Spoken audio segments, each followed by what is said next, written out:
Iniciamos nuestra sesión.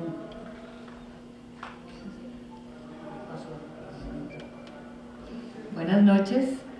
Iniciamos con la lectura de la sesión anterior a cargo del arquitecto Benjamín Valdés, relator de este capítulo.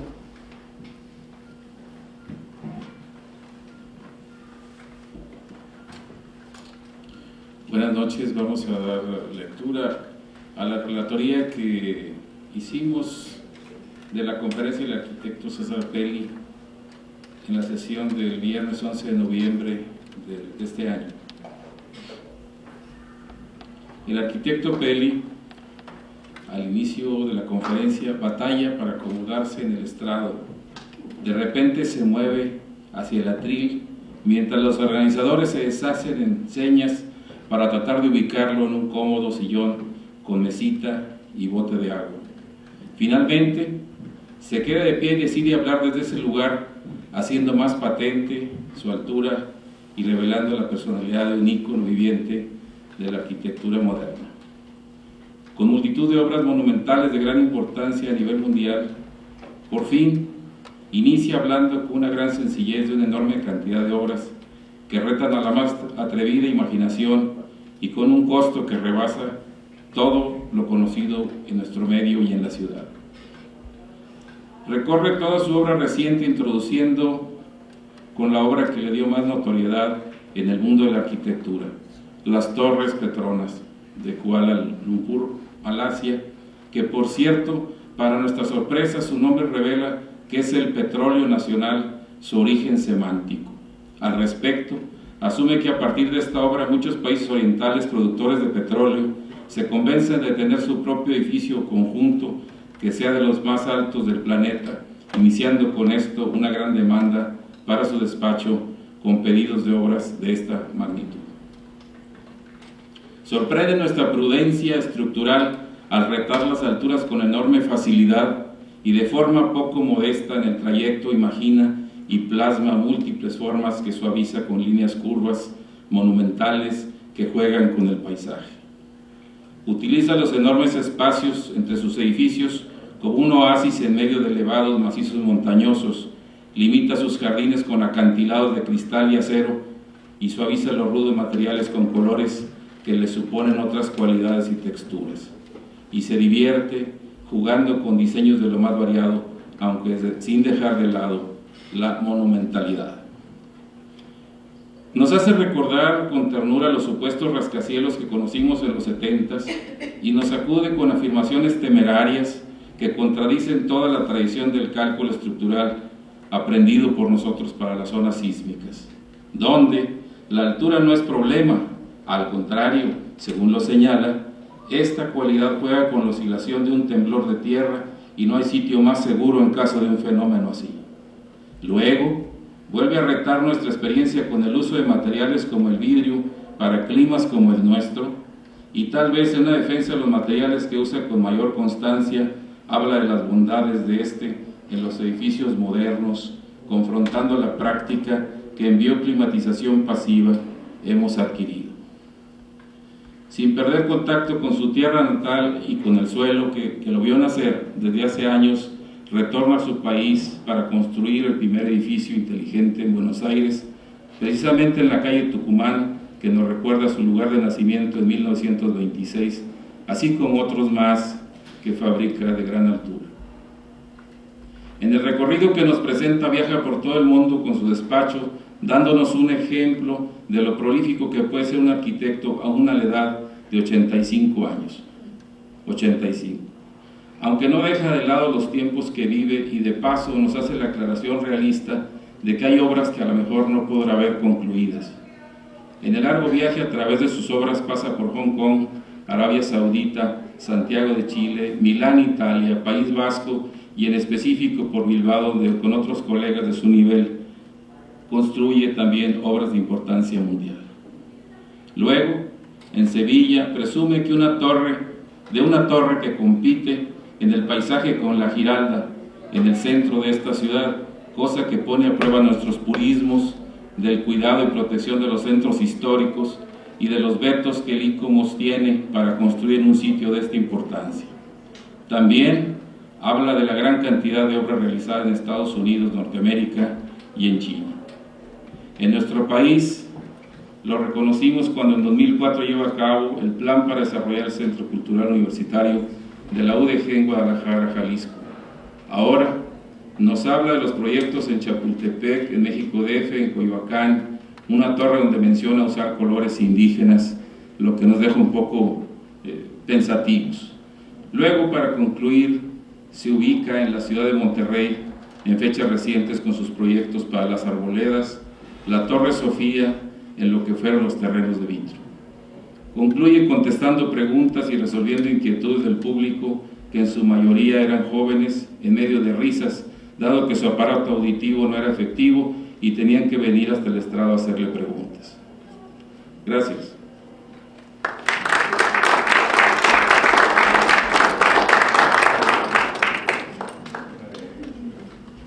Y ahora queremos presentar a nuestro invitado, Óscar Bulnes Valero. Antes que nada, buen amigo, una calidad humana extraordinaria y una trayectoria dentro de la arquitectura digna de tratar de imitarse. Óscar, te pido que pases al estrado y va a leer Norita, nuestra secretaria, el currículum.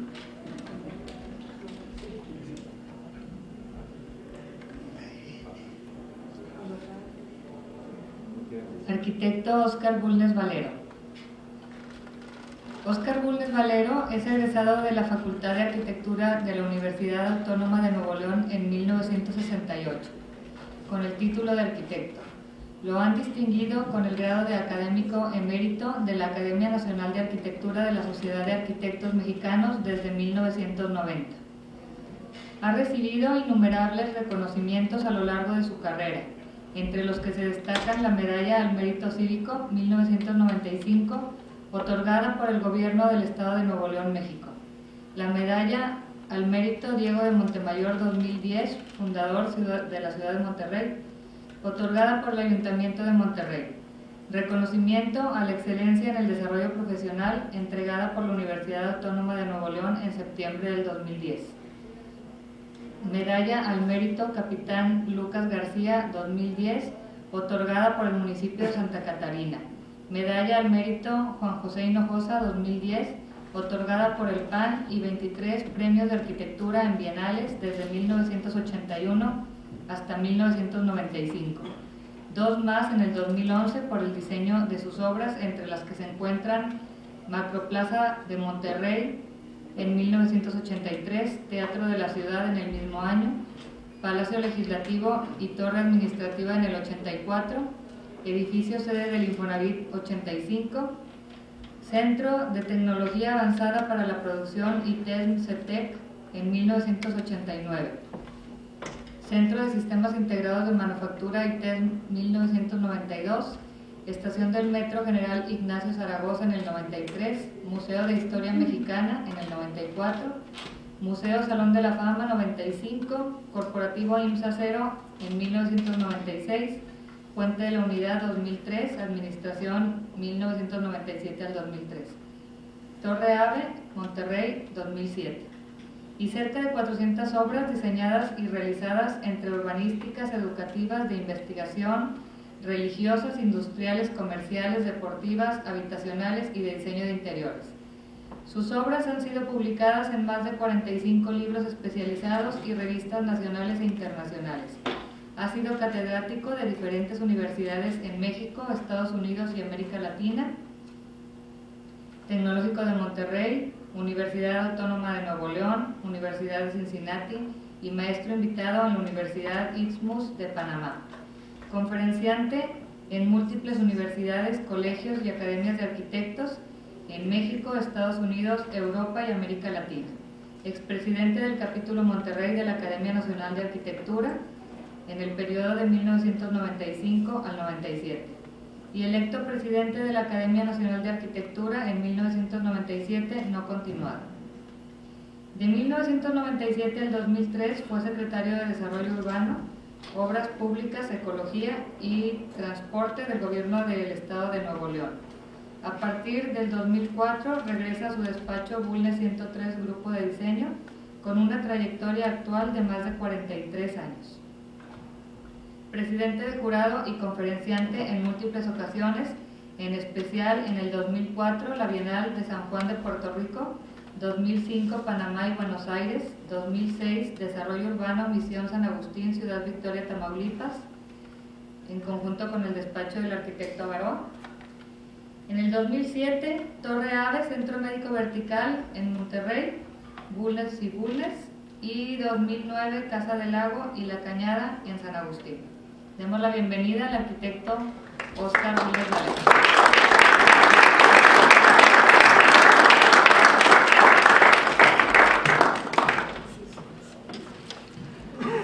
Muy buenas noches. Creo que te había sido Guillermo, pero aquí no estás aquí.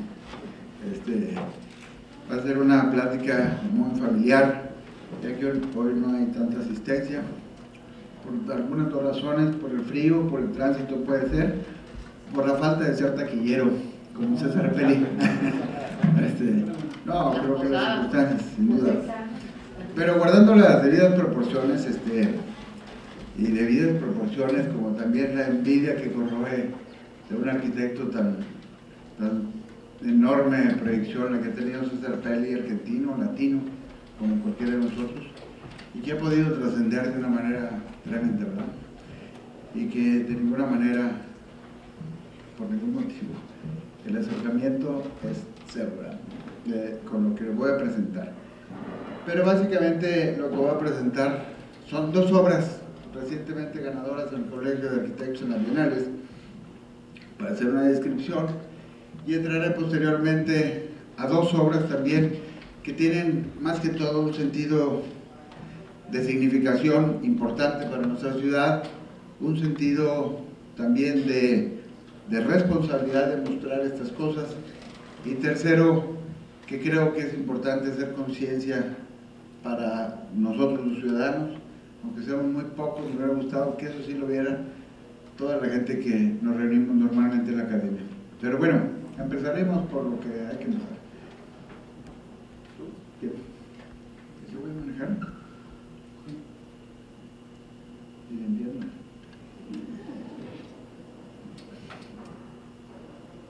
Empiezo simplemente. Oye, ¿se va solo?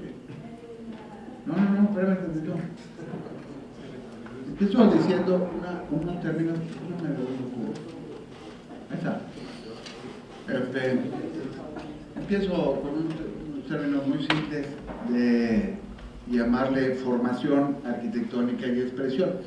Básicamente, un autoconvencimiento personal de la arquitectura es esto. Para mí, la función y la forma se quedaron en los principios del siglo XX, el racionalismo, el funcionalismo, de todas aquellas corrientes que creyeron que la altura de un ser humano es hasta donde le llega la mano, y los brazos, etcétera, y cuyas medidas determinaba la parte física del ser humano, pero no la parte anímica, la parte espiritual, la parte emocional, la que tenemos los seres humanos en la profundidad de nuestros corazones, y que significa muchas otras cosas, como la conformación, la formación, que es la que reúne simultáneamente la función, es el arte de realizar es el arte de realizar la forma y la función simultáneamente. No fue el contenido exacto, pero ese es el verdadero sentido en donde creo que la arquitectura se tiene que hacer, de un ir y venir entre, no es primero la forma, no es primero la función, tampoco la técnica, es un todo la arquitectura, que significa muchas cosas cuando quiere significar. Por ello es que la palabra formación es el arte de esta situación. Ahora sí, ojalá.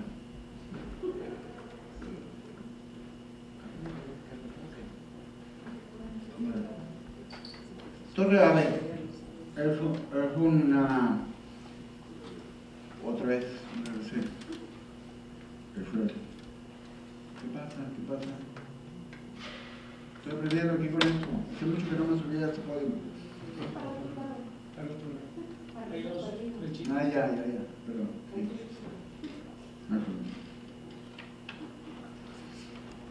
Torre Ave. Cualquiera puede imaginarse Torre Ave como un pájaro, me lo han dicho, como una paloma, como algo que le viene a la cabeza por el término ave.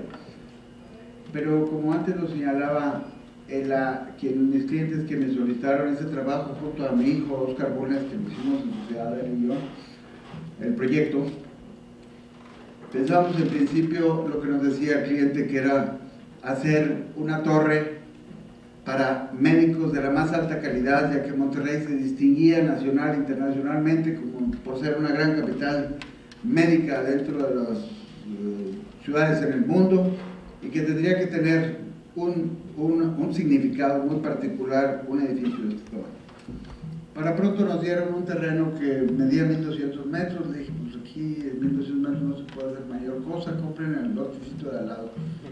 Y lo crecimos a 1800 o una cosa así. No les hago largas, le hice comprar 2 o 3 cosas más y conseguimos hacerlo en 2400 metros cuadrados, un edificio que tiene más de 20,000 metros cuadrados. La reglamentación antigua en el estado, no la de Monterrey, le hubiera reprochado hacer un edificio de esta naturaleza.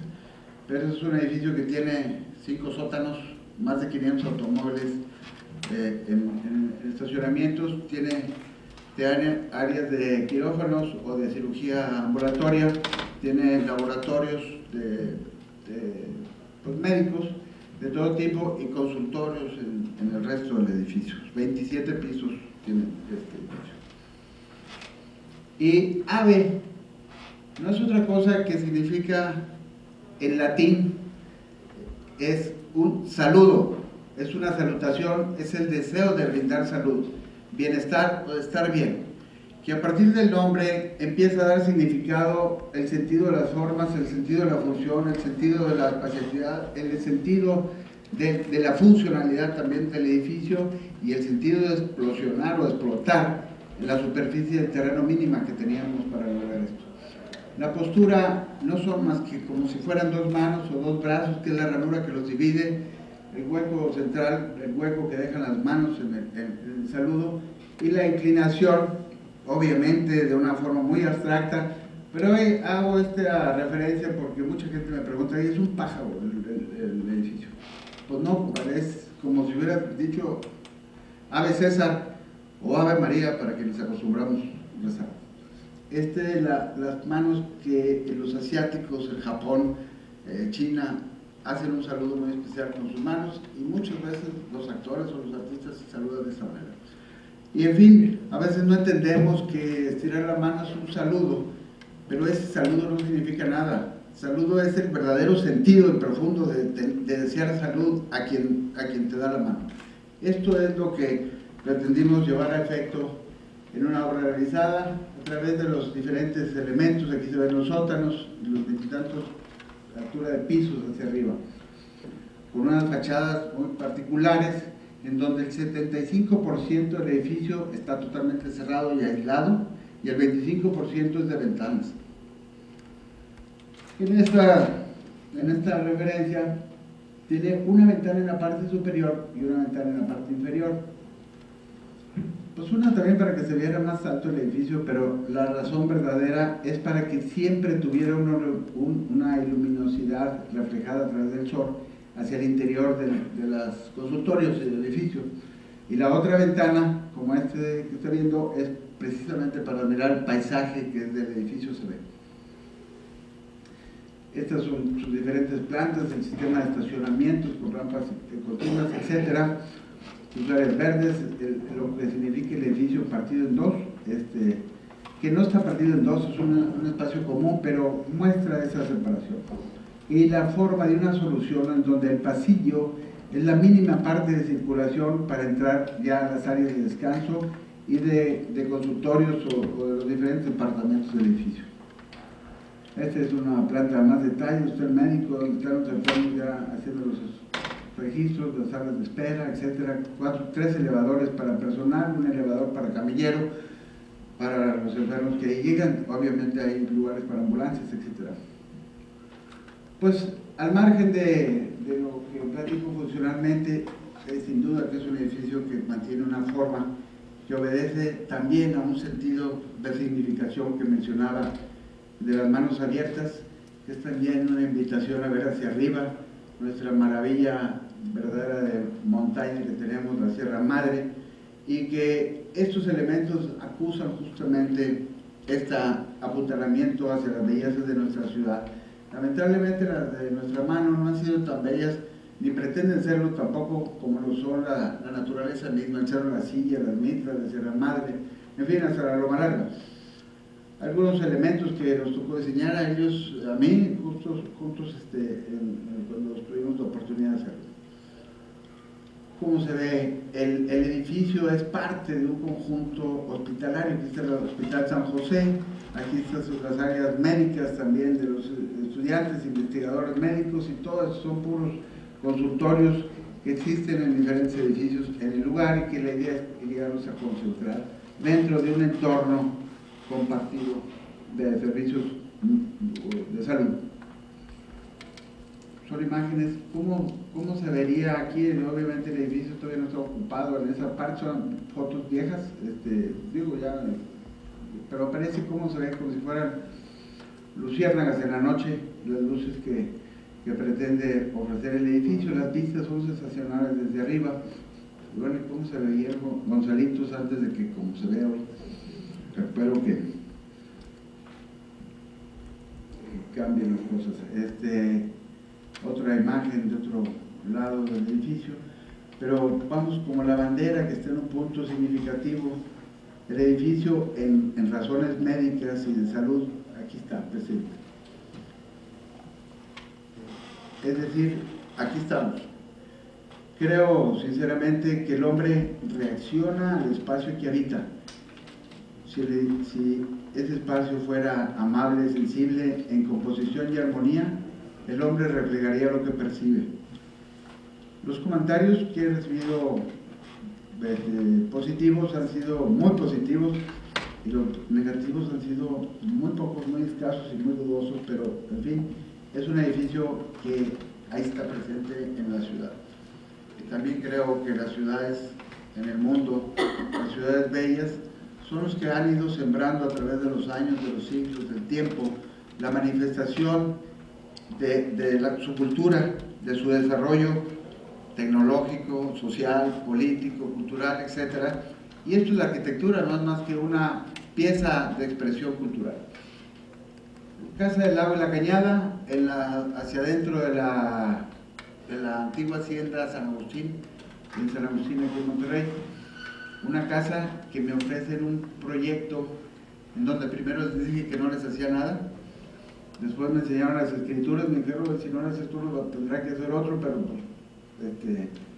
total, me las di difíciles para decir que no, e hicimos este proyecto que es un elemento, otra vez, es un mástil, en donde los elementos están atirantados, colgados del mismo mástil, y se cuelga con cantilever hasta de 12 metros de tensión, con un puente que cruza una cañada, un arroyo que se forma en las bajadas de la sierra, y que tiene 36 metros de claro libre de ese puente. Y que, bueno, los clientes me tuvieron la confianza de darme y de decirles que si no hacíamos este puente, no hacíamos la casa. Yo no me quería meter aquí, no me quería meter más que en la superficie que pudiera ser tocable para poder respetar el total del área hidráulica que demandaba un terreno de esa naturaleza. Tiene doble entrada, una por la parte superior y una por la parte inferior. La parte inferior es para exclusivamente la casa. Estos elementos de arriba son simplemente para las oficinas del propietario, que entrarían por el caso extremo, por otro lado, y tendría algún tipo de eventos de su propio negocio, ¿no? En la parte alta, pero que mantiene un elevador que sube a todos los pisos, y una escalera que solamente ocupa subir a la parte de lo que es habitable, recámaras, áreas sociales, servicios, cocheras, etc. Bueno, yo decía, estas son las plantas arquitectónicas, este es el mástil principal, donde se cuelgan o donde están estos elementos, salas, comedores, todas las áreas sociales, terrazas, tiene 9 terrazas esta casa, y tiene 9 terrazas por algo que voy a explicar ahorita. Aquí están las recámaras, todas tienen terraza, todas las estancias tienen terraza, la recámara principal, etcétera. Y las áreas inferiores que no les dimos lugar. Aquí, bueno, cocina y los servicios acá están abajo, cocheras, el resto de la casa. Y hay unas bodegas abajo para el equipamiento de la venta. Este es el terreno que me ofrecieron para hacer la casa. Por eso les dije que no, porque me parecía que íbamos a destrozar una cañada y me parecía que íbamos a lastimar el tanto vegetación natural que tiene el sitio. Sin embargo, pues ahí les encargo, sin hacer mayores comentarios, de otras cosas que se habían hecho a un lado. Y digo, caray, si no corregimos el punto, no se puede. El caso está que precisamente el mástil me permitía apoyarme en el más mínimo sitio del terreno de más de 5,000 metros cuadrados de superficie y conservar las áreas boscosas y forestadas del lugar. De ahí nace esta casa. Por acá sale la cascada, que es básicamente una cascada, porque acá en estas obras hicieron un ducto que sale con una presión salvaje e incluso a veces hasta destruye algunos árboles, y donde pasa largo el agua en tiempos de ciclones y de lluvias. Este es el conjunto. Esto, como se ve en la parte baja, tiene una altura de 8 metros o 9 metros en el puro ingreso de la casa, aunque el carro está chiquito, pero no es el carro de la casa.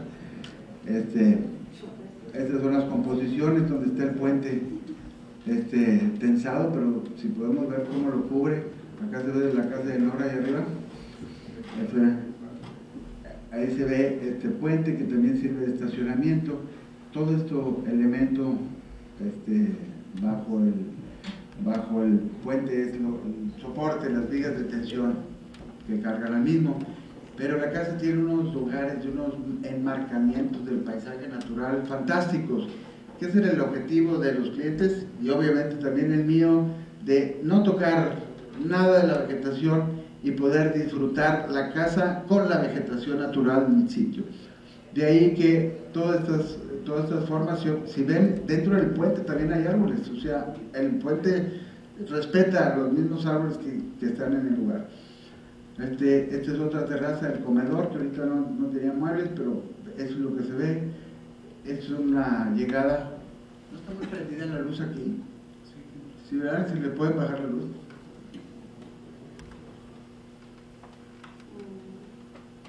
Bájalo.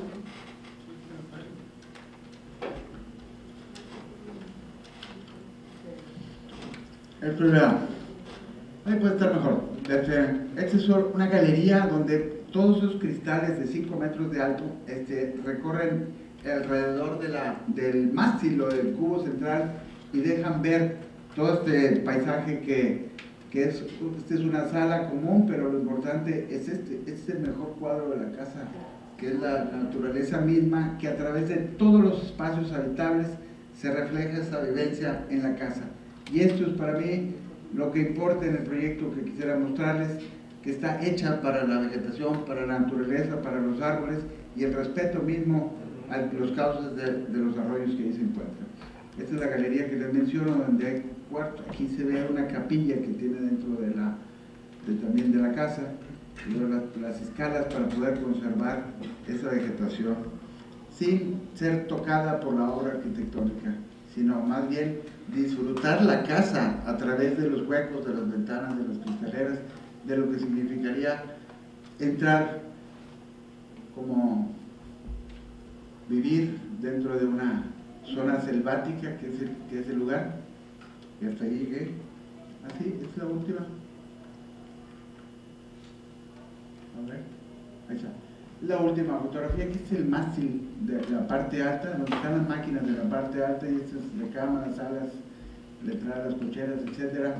Pero cómo envuelven toda la vegetación, y todo fue absolutamente respetado. Aquí está un árbol que está atravesando el puente, de aquí hay adelante otro más. Muchas de las fotos están tomadas hace ya rato cuando estábamos terminando la casa, o a medio andar. Termino con estas dos obras. Me gustaría que hubiera comentarios, somos muy poquitos, pero hubiera comentarios al respecto. Y me paso directo a esta. ¿Quieren? Pásate para después Hacer la dinámica. Muy bien, me parece bien. Entonces, circuito de la unidad. Este es un proyecto que realizamos, particularmente el arquitecto Helio Salvalate y todo su equipo de trabajo planearon todo este circuito de la unidad.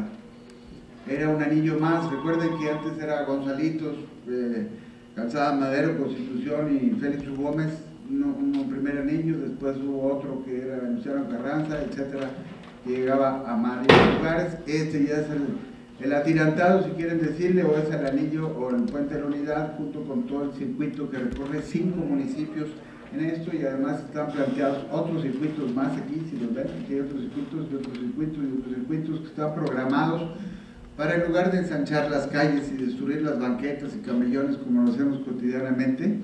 Me parece que es triste verlo en Monterrey. Acabo de estar hace unos 15 días en Guadalajara y me dio envidia de la buena.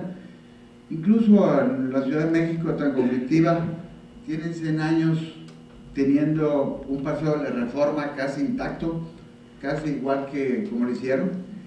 No se parece nada a la Calzada Madero que tuvimos nosotros en algunas fechas ilustres. La destrucción, el deseo por hacer pares viales, que me parece una destrucción de la ciudad. Un pensamiento muy personal respecto al que la tenga diferente. Pero este es el circuito de la unidad, que cada una de las puntos azules son obras, pasos a desniveles y cuanta cosa que lleva un proyecto de esa naturaleza.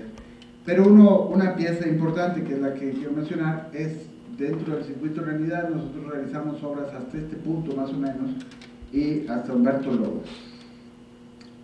Como Estado y otros pasos de niveles en otros lugares, ¿no? Para hacer que le llaman el puente de la unidad o el puente tirantado, que es más que un puente tirantado, que sí lo es técnicamente, le llamamos puente de la unidad, y es un paso peatonal. Alguien que creo que muy poca gente se da cuenta que aquí cruzan todos los empleados de Soriana o de todos los centros comerciales y está lleno de tráfico peatonal que llegan a tomar el autobús a Fleteros. Ahorita paso un detalle de eso. Este es el puente atirantado, que dijeron cifras horribles en algún momento cuando terminamos nuestra administración, pero que no eran así, son parte de los mitos que se suceden. Y este es el viaducto superior y el viaducto inferior de más de 3,5 kilómetros de longitud, que lo estaremos viendo. Desde por acá empiezan todas las obras de este puente.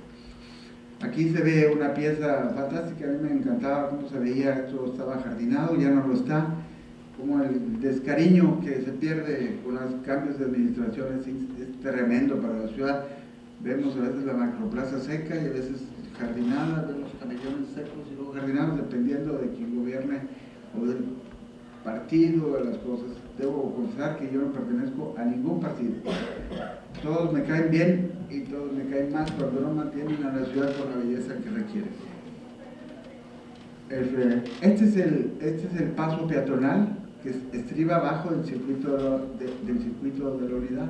Si ven este tubo rojo perforado para dar seguridad al peatón, que transita desde el puente hasta las partes bajas, que son una serie de marcos estructurados muy padres. La verdad, a mí me gusta mucho la escala, la proporción de todos esos elementos, el diseño de sus piezas, pero son marcos y marcos. Este es uno de los puentes más largos que construimos, que tiene 60 metros de longitud, sin apoyo intermedio, 2 piezas postensadas que cubren el claro completo.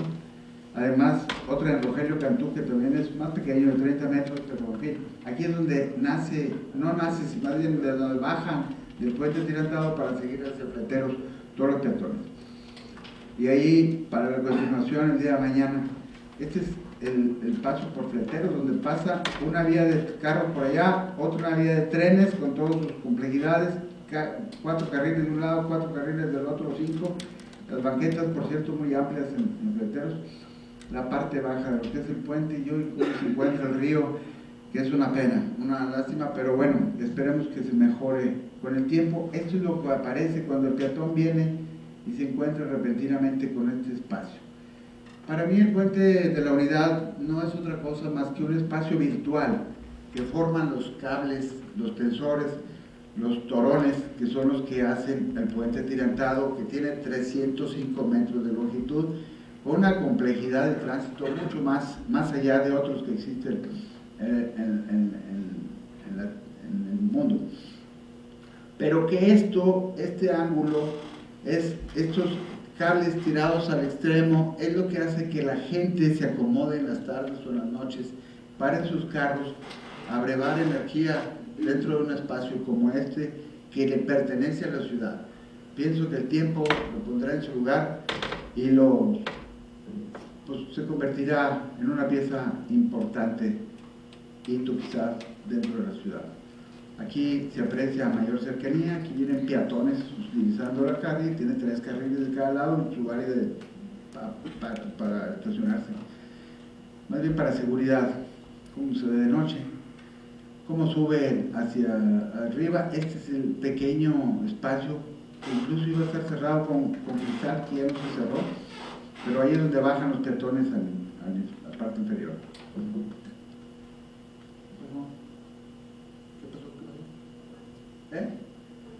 Ok, sí, volvemos a hablar exclusivamente del puente. Este es el interés de mostrar el puente, que todos lo han visto, seguramente que todos, que genera ese espacio que les mencionaba ahorita, que es un paso peatonal, que es una pieza que obedece a elementos estructurales, a una tecnología de vanguardia en términos mundiales, en donde China es la primera potencia en puentes atirantados. Europa ha tenido también los suyos. México en Tampico hizo hace más de 35 años hizo un puente atirantado también, en dos sentidos. Incluso acaban de hacer uno en Guadalajara bastante simpático, y que tiene 150 metros de altura este mástil, y que a través de estos tensores en la parte anterior cargan todos los 305 metros de claro, con una rótula que lleva acá cerca de Constitución. Ahí está, 305 ya lo pasé. Bueno, como se ve en blanco y negro, el cero, la silla y las piezas que tienen que ver, y también los áreas verdes que produce. Bueno, esto es cuando la inauguración del puente, que se juntaron, pues no sé, yo vi miles de gentes ahí cuando la inauguración, fue una fiesta muy simpática, antes de que hubiera una enorme batalla sin piedad de medios televisivos, periódicos y gobernantes en turno, y que se dejaron caer muy duro contra esta pieza, que pues es más fuerte que el tiempo, porque ahí está todavía, a pesar de 8 años de sobrevivir, sin un peso de mantenimiento. Cuando un puente de esta naturaleza requiere en el primer año revisarse la tensión, y cada 3 o 4 años hacer un mantenimiento, como lo hace cualquiera con sus autos, que a los 5,000 kilómetros hay que llevarlos a mantenimiento. Este es igual, incluyendo la limpieza, la graffiti, que mucha gente se encarga de hacer en obras de esta naturaleza. Pero vuelve otra vez como el ave a referirse a la montaña, a invitar a ver hacia arriba. Por aquí puse una frase en una placa que creo que pocos la han leído, pero dice: puente de la unidad, más que unir 2 puntos y eficiente funcionar, es una puerta abierta a la emoción, a la alegría y una invitación a ver hacia arriba. Que vea hacia arriba el que quiera ver la montaña, el que quiera ver al cielo, el que quiera ver a Dios, o simplemente levantar la cabeza. Hay quienes pasamos todo el día con la cabeza viendo la calle, la banqueta, y no vemos que las ciudades se forman a través de elementos que la van conformando, no solo para hacerlo más atractiva turísticamente, sino para identificarse como ciudad, para hacerlo propio, para sentir que es nuestro. Pero hay cosas que no se entienden en los caminos, pero que la obra es la única que permanece en el tiempo, la obra arquitectónica y de significación. Quisiera comentar solamente que yo creo que la arquitectura es mucho más que la función y la forma. El término es formación, que es el arte de darle función a la forma y forma a la función simultáneamente con significado. La belleza no es costosa, lo que es muy costoso, pero súper costoso es la fealdad en la ciudad. La arquitectura es la expresión artística más contundente, más vigorosa y real del hombre y de su tiempo. Así creo, con el respeto que quien piense diferente lo haga diferente. El espacio y su expresión son la arquitectura, ni solo la forma, ni solo la función, ni solo la técnica, ni solo el cliente, ni solo la ciudad por sí mismo convierte en un espacio que lo identifica a la ciudad. Para mí la arquitectura es la expresión, no el material, es la expresión, es la emoción, es lo que dice, es lo que canta, es lo que grita del desarrollo cultural de la humanidad. Con esto paso a otra obra que ya no es necesariamente arquitectónica, pero que, bueno, de ahí, algo se me olvida, debo mencionarle porque nunca he tenido la oportunidad. Algunos se quedaron con los datos que hubo en aquel tiempo, que la obra costaba 1,000 millones de pesos, si recuerda, que había sido un derroche tremendo. Y realmente la obra, como lo ha platicado con el viaducto de la Unidad, es una obra que costó un buen dinero, que hoy parece ridículo, pero costó 530 millones de pesos, todo el puente, todo el circuito de la Unidad, el de arriba y el de abajo, los 3 kilómetros y todos los que tuvimos, todos los movimientos que tuvieron que hacerse. El puente de la Unidad costó 171 millones de pesos. Quisiera dejarlo claro porque nunca había tenido la oportunidad de poderlo decir, aunque una vez lo saqué en una página del periódico, pero los periódicos van y vienen. Simplemente era comentar lo que es para nuestra ciudad y lo que yo creo que, no por ser de nosotros o nuestra o porque pusimos la mano, yo creo que es una como el AVE, como las obras de cada uno de ustedes significan, debemos también de cuidar y proteger para evitar para conservar y mantener, como también aquellas que tienen un significado, que no necesariamente una bodega, y que significan para la ciudad, deben de conservar. Para algunos comentarios, no pensé que iba a salir, pero ya salió. El puente de ¿cómo se llama aquí? Este es en Japón. Este es 1976, es un puente atirantado con una curvatura que tiene 240 metros de claro. Este puente, el Sancho el Mayor, es de 1998, es muchos años antes, 78, sí. Puente de Sancho el Mayor. Es un puente hermosísimo donde los tirantes, los retenidos se transgiran de una manera muy bella, hecho por el diseñador Carlos Casado, Javier Arsen y Leonardo Troyano. Es una obra sobre el río Ebro, puente del Sancho Mayor, el río Ebro. Hay otra sobre el Ródano, también en España, muy similar, incluso muy similar el mástil al de Calatrava en Sevilla. El de Calatrava es mayor, tiene un claro de 146, el de Calatrava tiene 200 metros. Su ubicación es en Sevilla y el ingeniero y arquitecto es Santiago Calatrava, a quien admiro profundamente, pero que él aprendió de estos y muchos más. Había ya 70 y tantos puentes hechos de este tipo con un solo mástil inclinado. Pues solo muestro estos ejemplos. Este es de 280 que posteriormente hace el arquitecto ingeniero Ben van Berkel en 1996 en Ámsterdam. También otro de 123 metros, más chiquito, el puente Mariano en la República Checa. Por aquí está el nombre de las gentes que lo plantearon. Y el de la Unidad, que es un trabajo colectivo entre el arquitecto, un servidor, el arquitecto Luis Albarrate, el ingeniero Jesús González Sanz, que muchos de ustedes conocen, como el ingeniero Tacín, que es una joint venture que hicieron para poder utilizar toda la tecnología de vanguardia, la última. En algún momento yo publiqué que era el puente de la unidad, era el number one en el mundo, y es cierto, hoy está superado. Hay muchas obras que están haciendo, incluso acá en Durango están haciendo un puente fantástico con una cañada extraordinaria, ya me invitaron a verlo, muy bello. Pero bueno, era un repaso de esa parte. Este es otro tema que más que todo no tiene nada de arquitectónico, tiene más que todo de responsabilidad y de conciencia urbana, sabiendo que nuestra ciudad ha padecido más de 32 ciclones en el último siglo, del 1909, para contar el número 1, hasta 32 ciclones en el 2010, en el 2000, no aparecía todavía el Alex.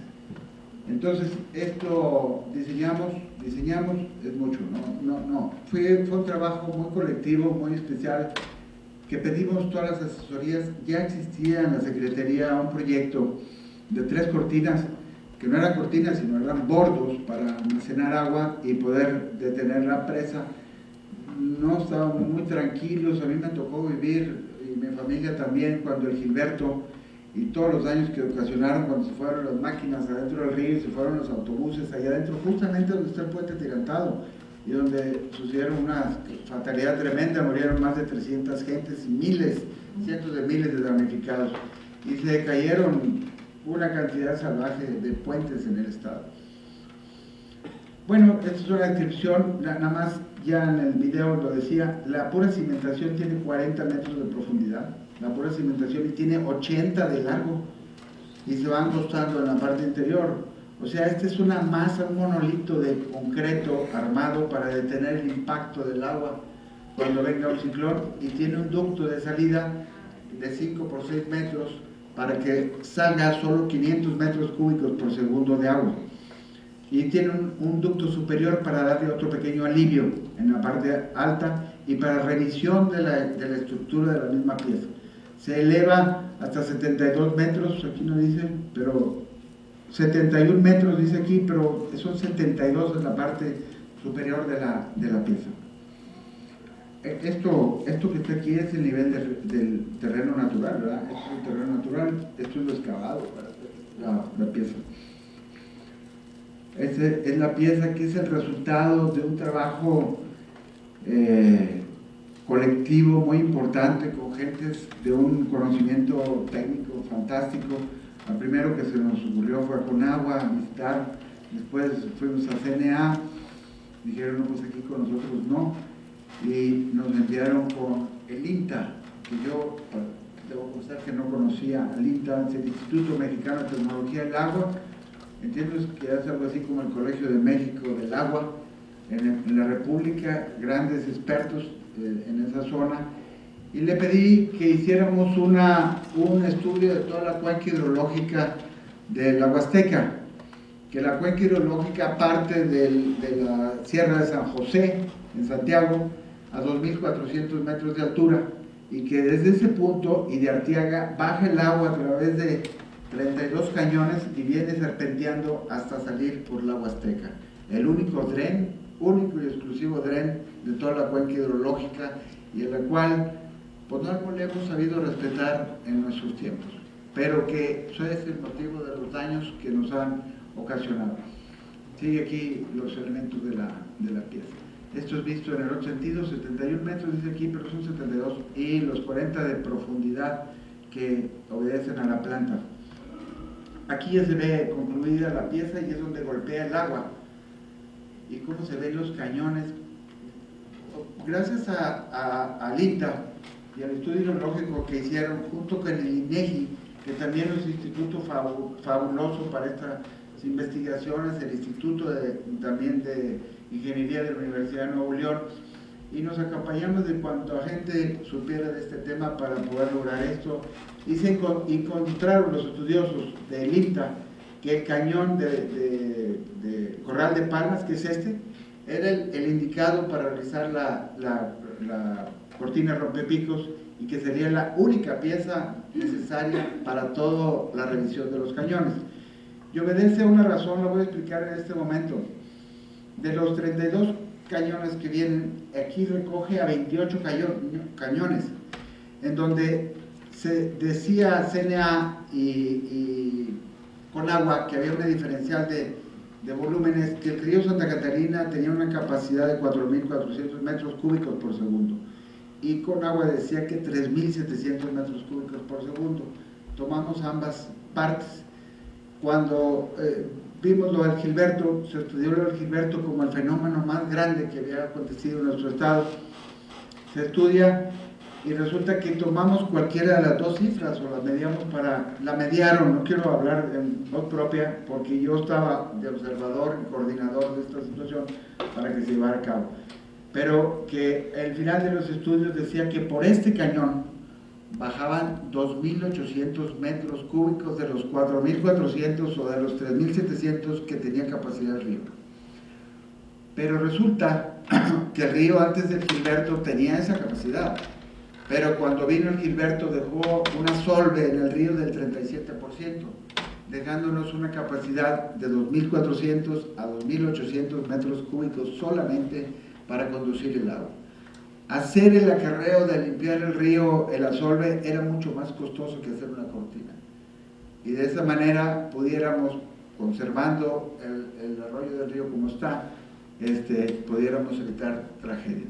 De tal suerte que esta cortina tiene un hueco en este punto de 5 metros por 7 metros para que los 2.800 metros cúbicos que caen en un ciclón, como el Gilberto en aquel entonces, y que ahora el Alex es doblemente mayor que el Gilberto, para dar una explicación, ojalá y se graben estos números, pero cuando el Gilberto cayeron 280 milímetros de agua en 24 horas, que es el registro que tiene la CNA. Ese tipo de registro sirve para la siembra, para la agricultura, no sirve para estos fenómenos, porque no son en 24 horas como cae la lluvia. La lluvia puede caer en media hora, en 3 horas, en todo un día o en 5 días, y de ahí depende la gravedad del caso. De tal suerte que cuando el Gilberto no había rompepicos, cayeron 280 milímetros de agua y saturaron totalmente el río, lo vamos a ver ahorita. Y después vino, y obviamente gran destrucción cuando el Gilberto, ya con la cortina, a los 15 años aproximadamente, llegó el Emily, si lo recuerdan, que muchos se nos olvida, y entonces Emily no solo destruye el puente de Guadalupe, sino además se lleva a 40 puentes en el estado y en la ciudad.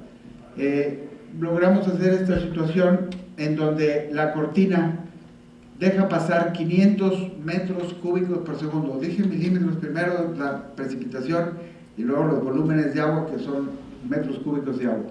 Deja pasar 500 de los 2.800 que según los estudiosos dijeron que por aquí pasaba. Lo que hace que cada llegada de agua de los 2.800 le quitas 500, te dan 2.300 metros cúbicos por segundo que se forman ahí. Si lo multiplican por 60, da 8 millones. Y si lo multiplican por otros 60 para sacar una hora, da una cantidad prácticamente salvaje. Y si lo multiplican por 24 horas, como fue el caso del Alex, significa cerca de 200 millones de metros cúbicos de agua. 200 millones de metros cúbicos de agua en el área de inundación. Muchos piensan que hacer una cortina rompepicos, con eso se evitan el problema, pero no es la cortina rompepicos la que salva el pico solamente, sino es el área de inundación, que ya la van a ver ahorita, que tiene para poder contener el agua que por ahí se precipita. Uy, ¿qué pasó? Me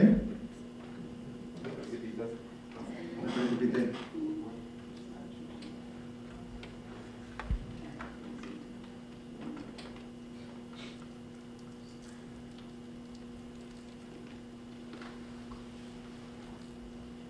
Ahí estamos. Ahí estamos viendo, esta es parte del ALES, este es justamente el ALES, y pueden ver cómo se pela aquí la capa vegetal del área de inundación, que queda por aquí en este punto es donde sale el agua. y cómo ya se forma un espejo de agua limpia. Esta es una línea de 7,5 kilómetros que forman entre las 70 metros de altura de la cortina y los 7,5 kilómetros de longitud que forma toda el área de inundación que fue comprada por el Estado precisamente para inundarse. Y tenemos el caso del Alex, que se llegó a contener aquí, según una estimación muy general. Si vemos la cortina más cerca, aquí se ve la mancha, en este punto, del agua, los lodos, donde vertió agua en la noche. Como deben de saber, en la madrugada no se pueden tomar fotografías. Estas fotografías fueron tomadas en la mañana, quizás 7, 8 de la mañana, ya las aguas estaban más bajas. Pero aquí hay, sin exagerar, alrededor de 2 a 3 presas de la Boca reunidas que evitaron llegar a la ciudad repentinamente. Esto, mira, aquí se pueden ver los cortes del agua, eso es otro momento tomado, cuando el Alex, o sea, juntó 200 millones de metros, o cerca de 200 millones, para no ser exactos. Aquí se ve cómo va bajando el agua conforme el retiro, ya iba la pieza, va la pieza hasta llegar al río, allá, a lo que es el río Santa Catarina, en donde hay una cosa interesante. Dicen, bueno, hubo una inundación en el 1909, 32 inundaciones después, en el Gilberto se inundó, en el Emily se inundó, en el Gilberto se inundó. Pues no, señores, no se inundó ni en el Emily ni en el Alex. Podemos verlo en fotografías. Cuando el Gilberto, recordarán que toda la macroplaza estaba totalmente cubierta de agua, hasta Matamoros, el Palacio de Gobierno, obviamente el Teatro de la Ciudad, y todos los edificios estaban tomados totalmente por agua, todos los sótanos de los edificios del centro, y no hubo, en ese momento hubo inundación cuando el Gilberto. Cuando el Emily, solamente el río sufrió los daños, como el puente caído y muchos otros vados que se destruyeron, que cada vez que hacen vados se los vuelve a llevar el agua, porque los ciclones retornan de cada 5 a 15 o 20 años.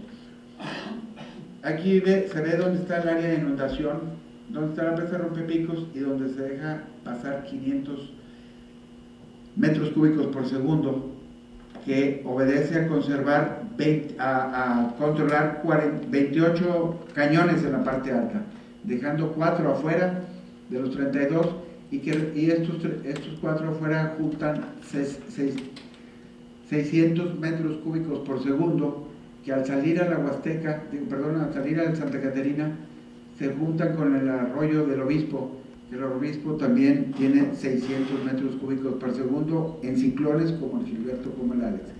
Lo que la cifra daría 500 más 1200, 1700 metros cúbicos por segundo que transitarían siempre mínimamente por el río Santa Catarina, siempre y cuando no haya canchas de golf adentro, siempre y cuando no haya mallas para canchas deportivas privadas, no públicas, siempre que no haya pistas de automóviles, siempre que no haya mercados populares en el uso del río, y siempre, bueno, Santa Catarina hizo un club deportivo construido dentro del cauce del río Santa Catarina. Obviamente desapareció totalmente, pero eso sucede por la falta de memoria. No hacía más que 5 años entre el Emily a que llegara el Alex en el 2010. Caray, es increíble la falta de memoria urbana. Por eso hago estas referencias, cómo era la Rompepicos, o las diferentes versiones, que si eran 3.700 lo que le cabía, o 4.400, pero el caso es que cuando el Gilberto perdió el 37% de asolves, lo que nos da una cifra alrededor de 2.500 nosotros. Si tenemos una capacidad o una caída de 1.700, ya llegando al Obispo, nos falta la Loma Larga y nos faltan los desagües de todas las viviendas que por ahí existen, que aumentaría un tanto más a 2.000, nos queda un margen de 500 a 900 metros, lo que significa es que el río no se desbordó, se destruyeron los bordos a consecuencias del golpe. Si le pones un obstáculo al agua, lo rompe. La velocidad del agua ahí llega hasta 62 kilómetros, y con respeto de los que dijeron que eran 35 kilómetros y variable, dependiendo de la zona en el río, Es un error completo. El río tiene una velocidad continua porque hay una masa de 2.400 que baja. Entonces, en esa situación, cualquier obstáculo que se le presenta y se le atraviesa, se lo lleva. En el Gilberto se llevó 3 autobuses completos y con todo y gente. Y además a maquinaria se les llevó completo. En el Emily, pues sucedieron daños físicos, no materiales, bueno, algunos materiales no de personas, ni en el Gilberto tampoco. Algo ha servido este proyecto, que es una obra, mira, esto es hay quienes olvidan estos acontecimientos cíclicos que han costado vidas. En el Gilberto fueron 300 gentes muertas y miles de destrucciones materiales. 1988, ¿cómo es posible hacer un puente sobre un río seco? Cuando ya existían 16 puentes antes como estos, ¿verdad? Pero ¿cómo es posible? El objetivo del atirantado no es otro más que respetar el cauce. No era la intención hacer una pieza de lujo, ni mucho menos. Era respetar el cauce en toda su dimensión. Por eso tiene 305 metros de claro libre. Y si además es bello, pues ¿a quién le hace daño? Más que otras condiciones sociales y culturales que nos hacen daño a todos, mano. Cuando hay eso, aquí se ven muy padres las torres de Tito también, junto con el puente. Yo creo que ahora valieron más las torres de Tito ya con el puente. Debe una falla. Pero aquí están las destrucciones, cómo el agua rompió los cantos, pero nunca llegó agua a la macroplaza ni en los lugares bajos. Ahí estaba el Papa, puente, no, este es un puente de intermedio, pero mira cómo se destruyeron los cantos, pero no en la ciudad. Cuando el Gilberto y cuando en 1909 la colonia Cristiana Esperanza, ¿cómo se llama? La Mirador se la llevó el tren completita. Y una cosa que debo decir y que todos debiéramos de saber es que tanto Morones Prieto, perdón. Qué caray. Bueno, hay una última cosa que quisiera comentar, que también se nos olvida. El río Santa Catarina ha sido robado por toda la civilización nuevoleonesa durante los 110 años últimos de estos siglos tecnológicos e industriales de Monterrey. Todo lo que es Constitución era río. Todo lo que era Morones Prieto era río. El río llegaba hasta Ocampo. Todo ese es el derecho del agua y cauce de los ciclones que han transitado en nuestra ciudad. Y llegó en algún momento, en 1950, un gobernante que fue el doctor Morones Prieto, que hizo un diseño, los ingenieros hicieron un diseño en piedra, si recuerdan cómo trazó el río Santa Catarina. Pero lo que no pensó, y tampoco nosotros pensamos, que llegaran a poner canchas de soccer privadas dentro del río, o cualquier tipo de objeto que pudiera estar dentro del río, cuando el respeto al derecho de la naturaleza es lo importante en la civilización. Y que yo creo, incluso me lo he imaginado, verde, totalmente jardinado el río Santa Catarina, toda la zona, respetando el total del cauce del río natural para transitar el agua. Quizás se maltrate el pasto cuando pase el ciclón, pero mientras puede divertirse muchísima gente en ese lugar. Es el parque más grande del mundo, ya que el río Santa Catarina, que por cierto un libro padrísimo que se llama El río Fiero y Brama, maravilloso libro donde describe todas estas cosas, y que pudiéramos tener un parque no arbolado, pero sí forestado, de grandes diversiones allá adentro, y podía embellecerse la ciudad y no andan robándole pedazos a cada rato en cualquier realidad, destruyendo la ciudad. Un pensamiento muy personal y me sujeto a todo tipo de preguntas de cualquier orden. Sé que mi manera de pensar es un poco a veces polémica, y que creo y seguiría haciéndolo mientras yo crea que lo que hago tenga fondo, tenga forma, tenga función, tenga sentido, se distinga. No de distinguirse, no quiere decir que tenga significado y que sea origen de un significado, de una expresión particular. A quien expresa el AVE es a los médicos, mami. A lo que expresa el puente es a la ciudad, no a quienes participamos en él. Con el perdón de los que dicen que la arquitectura debe ser humilde, yo no sé de quién lo saca, pero yo creo que la arquitectura tiene que ser lo que tenga que ser. Una bodega como bodega, un hospital como hospital, y la obra pública, que es la más importante de la ciudad, y los espacios públicos debieran de tener la dignidad de sus ciudadanos y no destruir las banquetas y las calles de la forma que impiden el tránsito. Por ahí no se ve ningún ser humano en ninguna parte de las avenidas que hoy tenemos. Pues muchas gracias por su atención y estaré atento a responder las preguntas.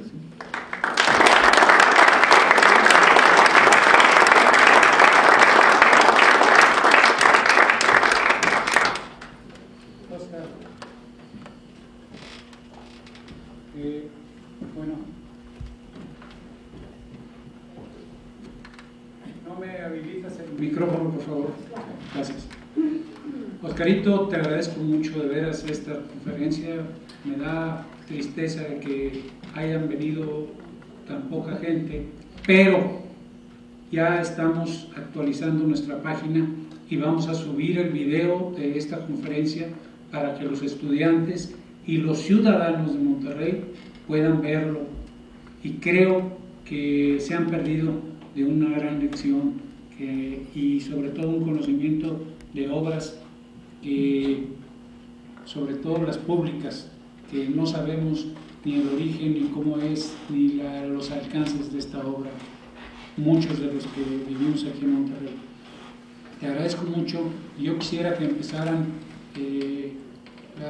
la sesión de preguntas y respuestas, dudas, y me gustaría... Aclaraciones y críticas también. Claro, que eso es lo importante de estas sesiones, de que podamos discutir la forma de pensar y las ponencias de cada uno de los conferencistas que vengan a esta academia.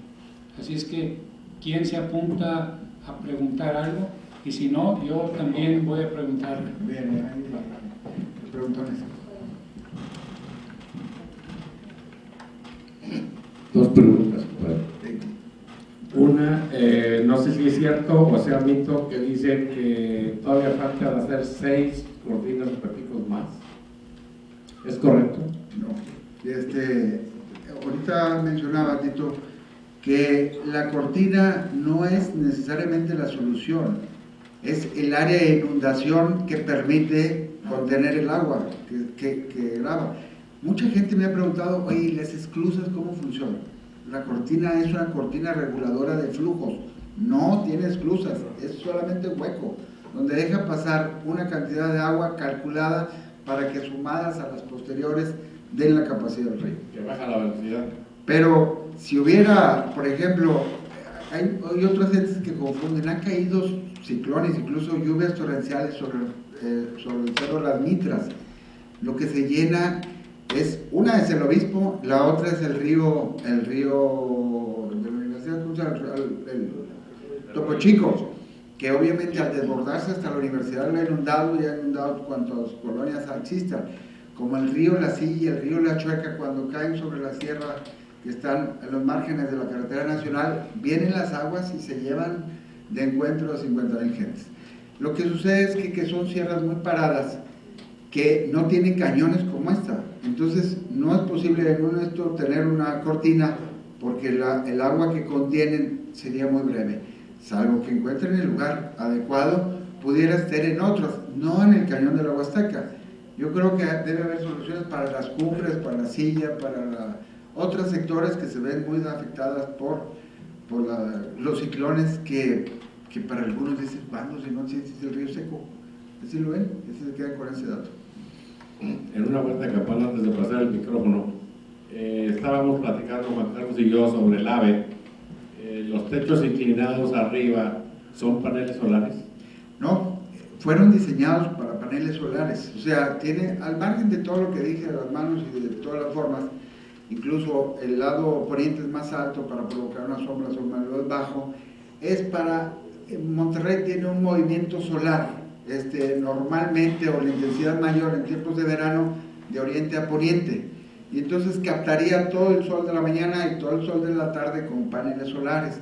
Lamentablemente está realizado también por ¿cómo se llama?, por promotores del desarrollo que les interesa la lana, y obviamente con razones también los tienen, y quedó el proyecto de los paneles solares para que los médicos internamente logren el valor de los paneles y poderlo forrar con paneles solares, captar y hacerlo más autosuficiente el edificio, que ya de por sí tiene muchas autosuficiencias en tecnología interna. Incluso se pueden colocar espirales en las ranuras, espirales eólicas, para también darle... Pues algún día lo van a hacer y le van a vender electricidad a todo el barrio. No da para tanto, si ojalá que diera para pero bueno, siempre me he quedado con algunas ganas de otras obras con él, pero pues el costo es altísimo, todavía no es rentable. Había otra pregunta por allá.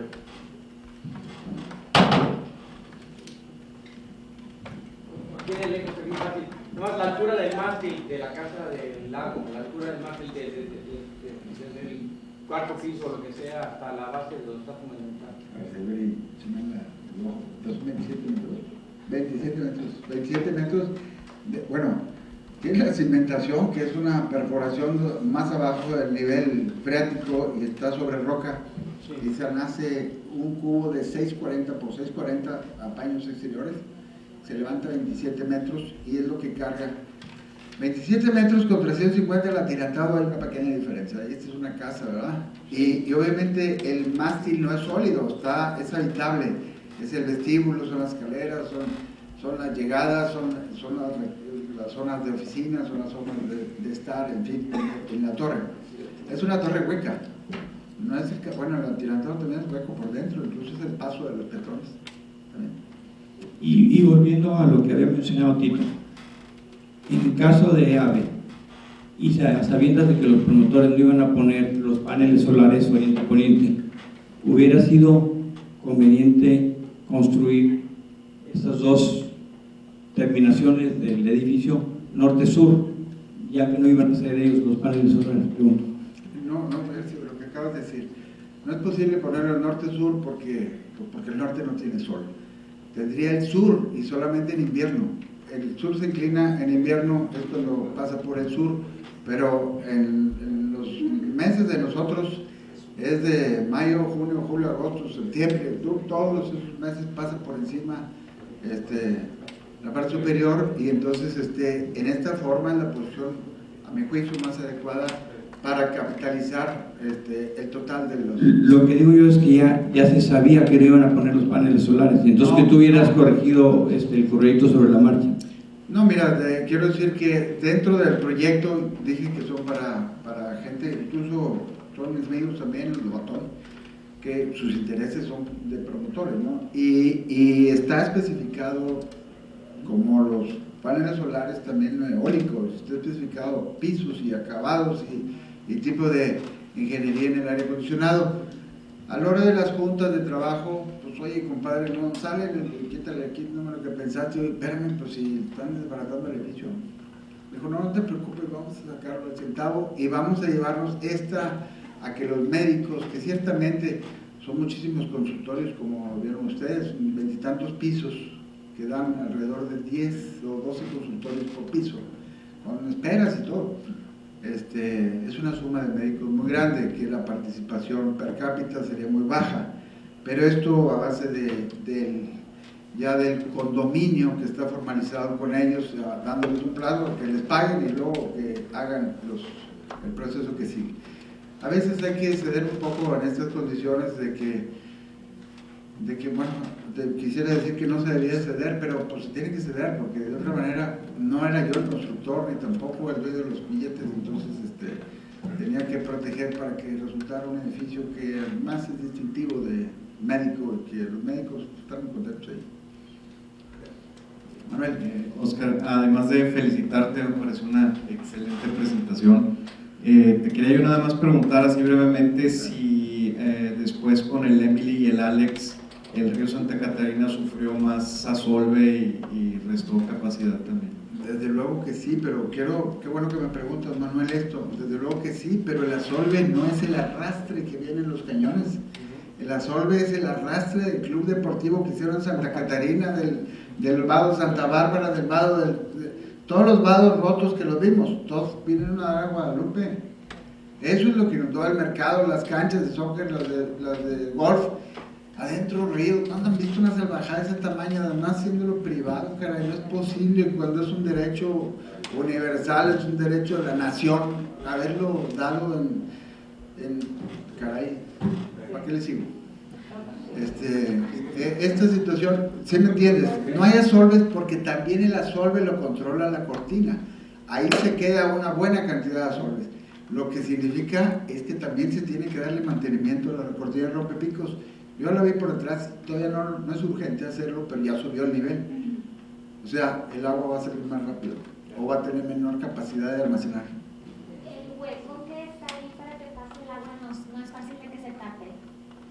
No, pues 5 metros de ancho, pasan trailers por ahí, pasan trailers, 5 metros de altura y 6 de ancho.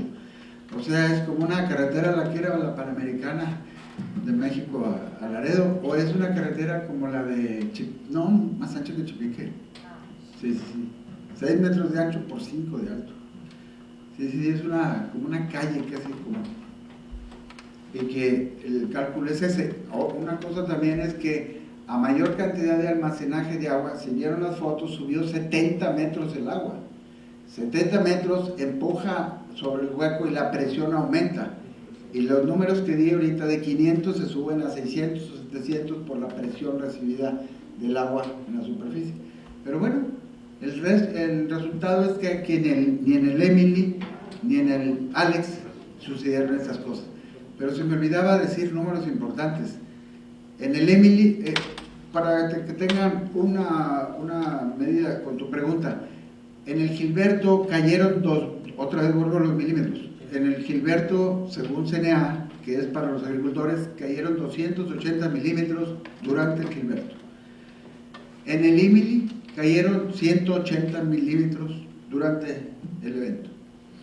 Y en el Alex cayeron 480 milímetros en 24 horas y 460 milímetros en 24 horas y 680 en 36 horas. En el Alex es uno de los más grandes registrados, había sido el Gilberto, ahora es este. Quizás como en el 1909, no termino, porque lo que importa no son lo que dice CNA, que esto es algo importante para los proyectos que ha habido por ahí de desarrollo urbano, encardenando la Constitución y cosas, que bueno, hice los comentarios a tiempo porque creí que debía hacerlos. La precipitación pluvial y las bajadas de río que le van a subir 5,000 metros cúbicos por segundo, no puede ser posible. O sea, acabo de decir los números cuando era como es. Por otro lado, si cada vez le roban más espacio, menos es posible. Y si le meten unas columnas de 4 metros de diámetro, como las que están metiendo adentro del río, pues van a ser obstáculos donde van a golpear colchones, cáteres, autobuses, trenes, todo lo que pase por ahí, que van a hacer destrucción de los lados de esta operación. Pero lo importante no es el número de milímetros en 24 horas, lo dije al principio, sino resultó más desastroso. Bueno, no más desastroso que el Gilberto murieron muchos, no había rompepicos, ni hubo tantos daños, hubo muchos daños. Pero cuando el Emily pasaron menos milímetros que en el Gilberto. Y resulta que cayó el puente de Guadalupe, se cayeron 40 puentes más en la zona y además de las puentes en el área rural. Eso en el Emily. Lo que significa, y en el Gilberto 460 y 680 en 36 horas. Esto quiere decir que las horas con que se debe medir una torrente, los que pasan por el río, no son en 24 horas. No es lo mismo que te tomes una copa de un jalón, porque te mueres, a que te lo tomes de trago en trago. Lo que hace la rompepicos es de trago en trago, va soltando el agua, porque si lo sueltas de golpe, pues se tapa. Es justamente lo que sucede con los autos. Abren grandes avenidas, 7 carriles y 8 carriles, pues sí, pero para llegar a un carril. Por eso se hacen los autorones, vienen a 140 para llegar a 0. Es lo mismo todas las teorías de colas en los teatros, en este o en el Teatro de la Ciudad, cualquiera, las teorías de colas son importantes, como la de los autos, como la de las personas, como en las aguas y con todos los fluidos. Es la misma ingeniería que se tiene que seguir, la misma con la variante del material que corre, pero es la misma condición. ¿Para qué hacer las anchas si uno por uno sale más rápido? Si nosotros los que estamos aquí, aunque seamos poquito, queremos salir en un segundo porque alguien grita que se está incendiando, nos matamos todos aquí. Y si nos salimos uno por uno, salimos más rápido y a nadie nos pasa nada. Esa es la gran diferencia de las diferencias cuando en una obra pública que fue criticada, irrazonablemente criticada, la de Rompepicos, cómo hacer esa estúpida presa con un montón de millones en un lugar que nadie lo ve y nadie sabe qué porquería están haciendo. Pues hasta que se supo, ¿verdad? En el Emily fue un recordatorio que lo vieron en el video y posteriormente un recordatorio mayor. Pero no tiene por qué pasar 7 años para poder ser reconocida una obra importante para la ciudad. Gracias a Memo. A ellos, sí. Bueno, Oscar, es un comentario sobre el puente atirantado. Adelante. Me parece que es importantísimo decir que el puente atirantado no se hizo atirantado por capricho, sino que se hicieron evaluaciones, porque yo sé perfectamente que estuve enterado, se hicieron evaluaciones en base a las condiciones que se establecían. Por ejemplo, que no tuviera columnas, la altura mínima, porque se requería una altura mínima para poder hacer los pasos al nivel siguientes. Entonces, eso eran las bases para cualquier opción que se tuviera. Entonces, se decidió, y la economía, desde luego, pues resultó más factible y económico el atirantado en esa forma que los otros. ¿Recuerdas? Traemos un puente incluso curvo donde podemos cargar un poco como el de Porto, en Portugal, que hizo Eiffel, que pasa el tren, pasa una vía de carros y tiene un arco fantástico, un cañón que hay que verlo. Son obras verdaderamente de artes que Eiffel hizo en Porto, Portugal. Así, Guillermo, me da gusto. Adelante, Guillermo. No, una curiosidad, el aspecto peatonal, el puente atirantado, ¿has visto a ver qué tan la gente pasa, si se usa? Porque el puente, yo en el pasado digo, no estoy vinculado a pie por él, pero no, el peatón, la salida del puente, pues se encuentra con un torrente de autos, ¿no? Entonces, para llegar a ese paso peatonal o ese túnel peatonal, es lo difícil, ¿no? Y bueno, yo no lo he recorrido por esto, pero tengo mucha curiosidad, es la pregunta por eso. Sí, no tienes razón, Guillermo, pero mira, tú, primero que nada, los puntos críticos, como los autos y las personas, son la hora de entrada de los empleados y la hora de la salida de los empleados, a las 7, 8 de la mañana y 6, 7, 8 de la noche. Entonces, no puede el peatón meterse ahí porque... No, pero quiero decirte que una cosa es la avenida y otra es la lateral. Si te recuerdas que hay una subida lateral que no tiene más que un carril y medio. Entonces cruzas por ahí, o sea, caminas hacia el Auditorio San Pedro, cruzas y te metes al atirantado y vas por el atirantado y luego bajas en el tubo rojo que vimos y te deja exactamente en Fleteros, donde está el autobús y la parada de autobuses. O sea, llegan todas las líneas de autobuses, ya no hay más autobuses más adelante, pero siguen las perforaciones, por si siguiera más adelante algunos autobuses. Pero sí, no pasan por todo el cauce de carros, no pasa el peatón ahí. Gracias. Está más seguro que eso.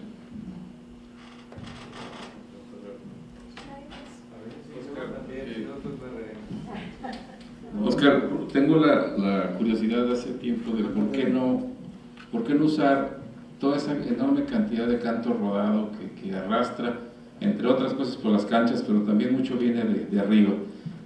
¿Por qué no usar ese material para carreteras y esto y desasolvar el canal de estiaje? O sea, ¿por qué dejar ese cascajo ahí si se puede mandar a obras enormes de carreteras y de caminos que sería abundantísimo.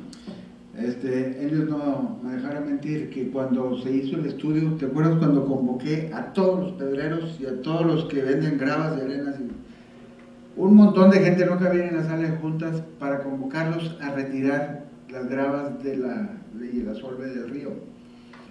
Primero, una negación rotunda, no hubo uno solo que quisiera. Invitamos a Cemex, dijimos, compadre, esta piedra te debe servir.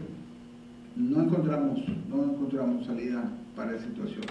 Además, dijeron algo que me llamó la atención: si se recogiera el asolve como se pensaba, así masivamente, ibas a saturar de tierra toda la ciudad, cosa que no necesariamente ha pasado con lo que han... Pero han estado bailando con la tierra, no la han quitado, ¿eh? Quiero decirte, y a nombre de quienes están aquí constantes, vean San Pedro, vean Santa Catarina, a ver si hay movimiento de tierra, vean desde Santa Catarina hasta el puente de Miravalle, no hay movimientos, más se han comido muchos metros dentro del arroyo y del cauce, incluyendo donde está el puente atirantado, se metieron adentro. Qué lástima que no está Chuy aquí, González, que calculista, porque estaban peleando constantemente para retirar, para quitarle al río ese relleno que hicieron. Pero la verdad, si le sigues caminando, te vas a encontrar con que no hay tal retiro de material. Hay una peinada, inclusive los han echado hacia los lados. Velo y verás. Lamentablemente me da pena denunciar de esta manera algo en donde yo también serví, pero nada más que no para eso. Y además hicieron números ahí entre los mismos pedreros de cuánto costarían los miles y miles de camiones, y daba una cifra mucho mayor de lo que costó la rompepicos. Doy el número de la rompepicos porque también hubo otros números. La rompepicos costó 320 millones de pesos, dieron como 800,000, para que tengan una idea. Esos son los números. Incluso yo llegué a pagar por mano 260 millones contratados, más la reserva que tenía Toño, por cierto, que en paz descanse, acaba de morir hace unos días, Toño allí, tenía una pequeña reserva para terminar la cortina. Se tardaron, en fin, no más sobre eso, pero sí era momento. Algo te decía yo, que me gustaría haber tenido siempre la oportunidad de poder platicar ya profesionalmente sobre estas cosas que son de interés ciudadano. Es que Juan Carlos,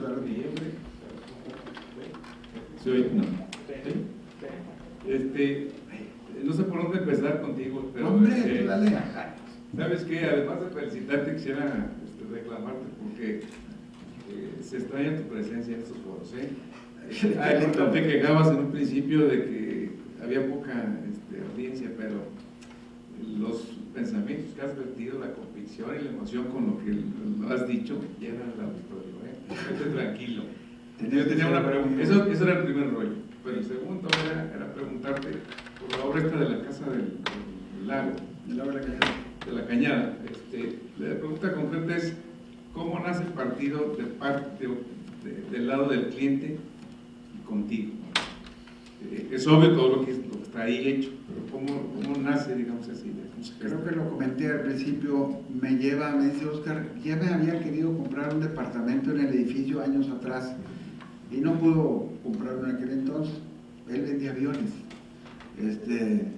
Y me lleva y me dice: oye, Oscar, quiero que tú me enseñes este proyecto. No creo que haya muchos que la atoren, una cosa así.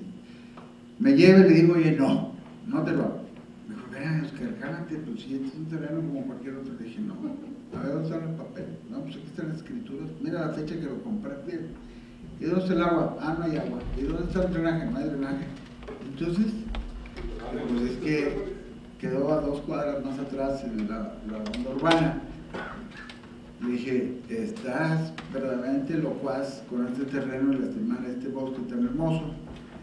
Pero, me dijo Oscar, pero ¿cómo no lo voy a disfrutar? ¿Tú crees que esto no me encantaría para una casa? Le dije: ¿te aguantas lo que puede salir de esta casa? En un terreno que me das dando en una forma, con este sentido, una calle arriba, una calle abajo, tapizada de árboles. Primero, yo no tocaría un solo árbol. Si me aceptas, a lo mejor sale un chorizo de puente para llegar, y se necesita un puente que te va a costar para poder llegar a la casa. Y en fin, si amas tanto a la naturaleza y a los árboles, y es lo que quieres tener, pues esta es la casa que necesitas. Y entonces ya empezamos a trabajar, nada más que te vas a tener que aguantar la propuesta que te voy a dar. A la primera jaló, te quiero decir, a la primera es una pareja muy interesante, jóvenes, y estaban enamorados de tu terreno, y la verdad es que por dentro estás a medio del bosque, no estás en otro lado, no es una casa normal, es más, no la pude fotografiar, si ustedes vieron, nunca se ve completa, porque no se puede ver por la cantidad de árboles, ya no menos con nada. Pero, pues, como no los invité, pero ellos me dicen que están muy contentos. Ahí. Gracias. Tiene elevador, casa rara, pero tiene elevador y escaleras, por eso también da muchas facilidades. Pues muchas gracias, mi querido Enrique.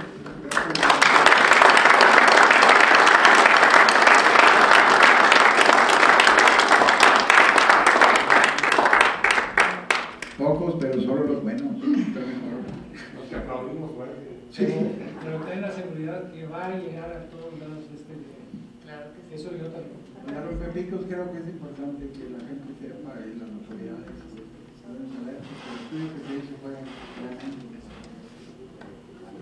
Pues te agradecemos mucho, Oscar, tu participación en esta conferencia, que estuvo muy enriquecedora y queremos darte un reconocimiento por tu participación. Gracias.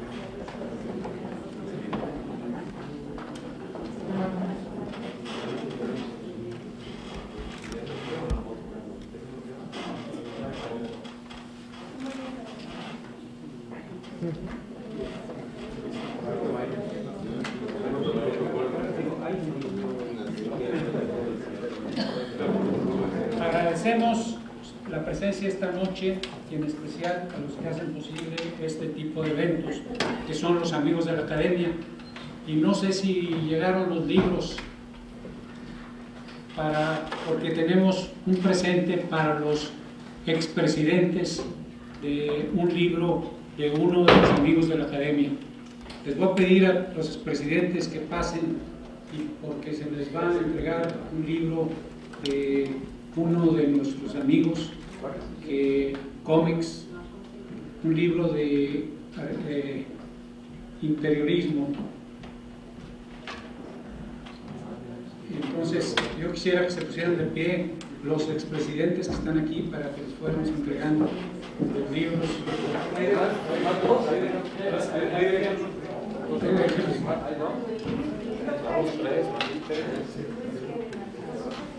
Y los más rifan, ¿verdad?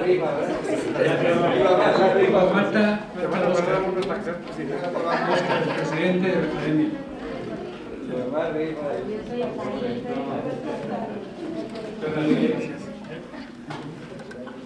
Y nada más, antes de despedirnos, queremos participarles que estamos empezando a organizar el concurso de arquitectura joven que viene el año que entra. Pero uno también de los amigos de la academia que hizo posible la traída de César Pelli, One Developments, nos pidió que si podíamos participar como jurados en un concurso de arquitectos jóvenes, de menores de 40 años. Norita va a platicarles de qué se trata. Bueno, pues como les comentó Enrique, es Juan quien invita a este primer concurso de diseño. Los participantes deberán ser jóvenes arquitectos, menores de 40 años. Y pues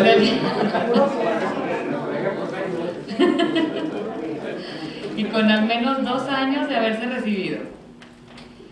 Se trata del diseño de 3 proyectos pequeños, una cafetería, son pequeños lugares dentro del megacomplejo que se llama Arboledas, que es donde está la Torre Sofía de César Pelli, en San Pedro. Se premiarán el primero, segundo y tercer lugar.